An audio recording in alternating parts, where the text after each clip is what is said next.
Hey guys, it's Joe with GotBaseballCards.com coming to you live from our retail superstore in Loganville, Georgia with the next chapter, the next episode in sports card collecting for dummies. And today we're going to talk about graded cards. We get asked all the time about the differences in the grading card companies. We get asked about the differences in the different standards different ones use and so forth. So we want to try to provide a little insight for you to help you out. And I'll start off with PSA. PSA was the first nationally recognized grading company. There were others. One was called Superlative Baseball Certification in the late 80s, but PSA is the most recognized, longest lasting, and they're the standard for the industry, especially in the area of vintage cards. They're very well known for that. I'll show you a couple examples. Here's a classic 1955 Roberto Clemente rookie, low grade but still an incredible card. Here we've got a 1968, my birth year, 1968 Nolan Ryan rookie card. Here's an authenticated, this is not graded, but an authenticated Hank Aaron autograph rookie. Just picked that one up last year in a collection. We've also got, sorry for the background noise, we are here in our retail store, everything is live. Here's a really low grade but a classic card, 54 Ted Williams. As you can see, this is a 1, which is poor condition, the lowest on the scale.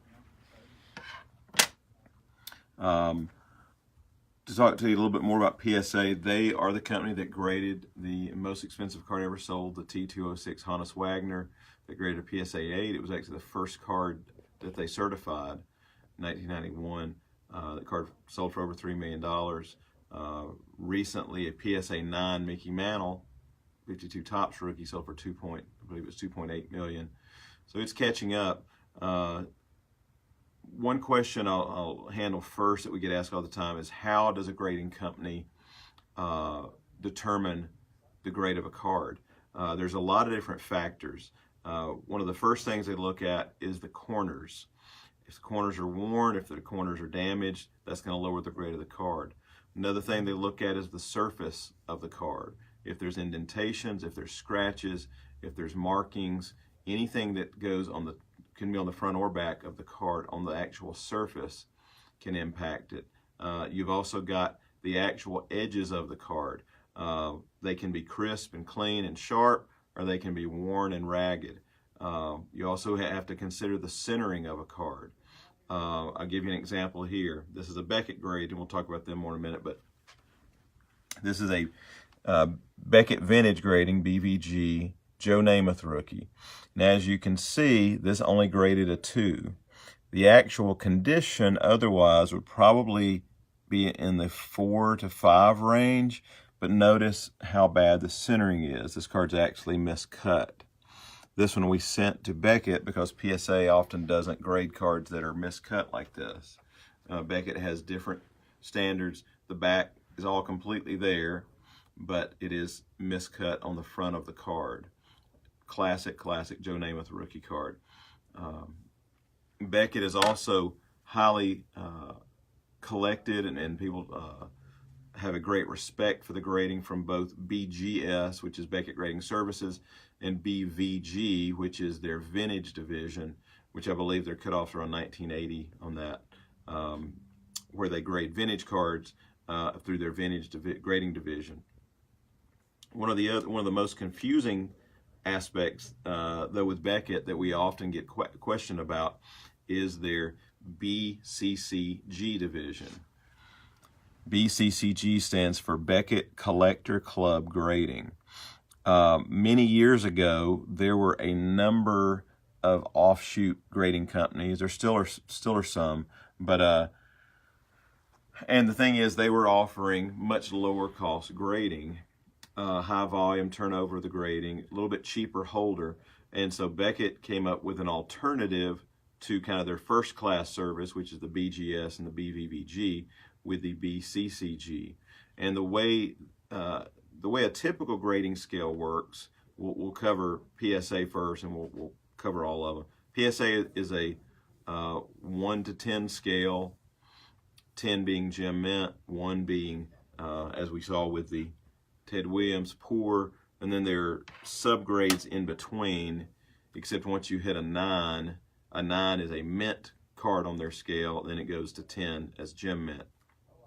Beckett has a little bit different scale. It is very similar all the way up until you get to a gem mint. I'll show this classy looking Giannis Antetokounmpo rookie, not rookie, I'm sorry, second year Prism Yellow Red Mosaic, which is a BGS 9.5. On the Beckett scale, a 9.5 is gem mint, and on the PSA scale, a 10 is gem mint. So your next step with Beckett is what is a 10? So on Beckett's scale, a 10 is considered pristine. I'll show off this Donovan Mitchell rookie autograph. It is a 10 on the Beckett scale, again, is a pristine grade, not a gem mint grade. Notice Beckett also, unlike PSA, they do subgrades. They do a subgrade for the autograph. So this card graded a pristine 10 for the grade and a 10 for the autograph. One other thing Beckett does differently is they have subgrades. For instance, we've got corners 10, surface 10, edges 9.5, and centering 10. So again, that is another thing different that Beckett does. They add subgrades on their cards. They have they have another division now too, which is called a single grade surface. Many of the cards we get graded from them now just have this single grade, much like PSA. But there is often confusion about a 9.5 or a 10. So that is one of the big differences. Now let's go back to the BCCG scale. Notice you've also got a 10 here. 10 on the BCCG scale is a mint or better grade, whereas BGS 10 is a pristine grade. Big difference. Note that a PSA 9 is considered, such as on this Mike Trout Topps Update rookie, a 9 is a mint grade. BCCG 10 is also a mint grade. So that can be very confusing for those who have not bought a lot of graded cards. BCCG 10 is the highest grade you can get through the BCCG division, as shown on this Kershaw rookie. There is not a gem mint grade through BCCG. Through Beckett, standard BVG, BGS, and PSA, there are gem mint grades. Again, PSA, it's a 10. BVG, Beckett, and BGS, it's a 9.5. As you go down the scale on BCCG, it drops pretty quickly. You go from a 10 mint grade to a 9 near mint grade. Of course, near mint through other companies is a 7.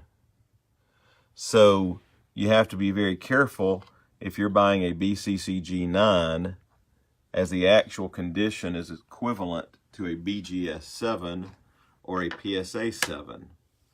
As you go further down the scale, I don't have one in front of me, but for instance, on a BCCG 8, that's actually equivalent to a 5 through BGS or PSA, because that's excellent or better. So again, BCCG meets the need of the industry for a little bit cheaper grading. They turn these around pretty quickly, but again, you cannot get a gem mint here, and also you have to be really aware of the numbers, because the scale, the numbers are not equal. I've had people come in, with a 9, and they thought it was worth the value of a BGS 9 or a PSA 9, and they're not. Touch on one last one. SGC, Sports Card Guarantee. They've also been around since the early 90s. Here's a 2001 Upper Deck Tiger. Their scale also is a little different. For years, they used a 100-point scale, and they were actually the first ones to come out with a pristine grade. Back in the day, before BGS, SGC had a 100-point scale, as they still do, but a 100 was a pristine grade, and a 98 was a gem mint grade. Now, as you see, this is a Tiger Woods, a 92, which is near mint plus, which is equivalent to a BGS 8.5 or a PSA 8.5. So BGS has been doing the, and SGC has been doing the in-between grades for years. PSA just started that a few years ago. So I know it can be confusing, and there are many other companies out there. I will tell you this as a recommendation, and from somebody who's been an authorized PSA dealer for over 20 years now, and been an authorized dealer with Beckett as long as they've been grading cards. The only companies I recommend buying: PSA, BGS and BVG, SGC. There's a lot of other companies out there. I'm not going to go into them. I'm not going to disparage any companies, but these guys have stood the test of time. Their grading is respected. They stand behind the grading, and so those are the companies for my own collection. That's the only companies that I will buy cards graded by.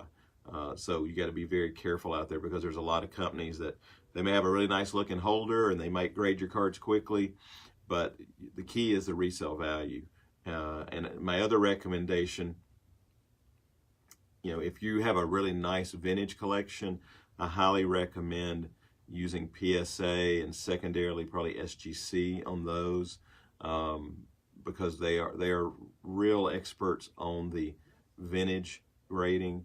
And it's not just that they're the experts, but the cards bring really good resale value. SGC is well known for, especially like pre-war cards. There's a lot of respect for their grading in that genre. And right now, Beckett kind of, from what we see, is the industry leader on the modern, the high end, the glossy, the chrome.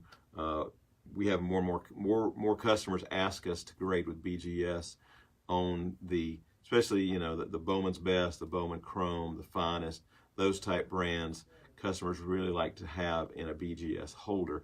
BGS is probably my favorite holder as far as the quality. As you can see, it's a very thick holder compared to a PSA. It's a lot thicker, sturdier holder. So it's a very, very solid case.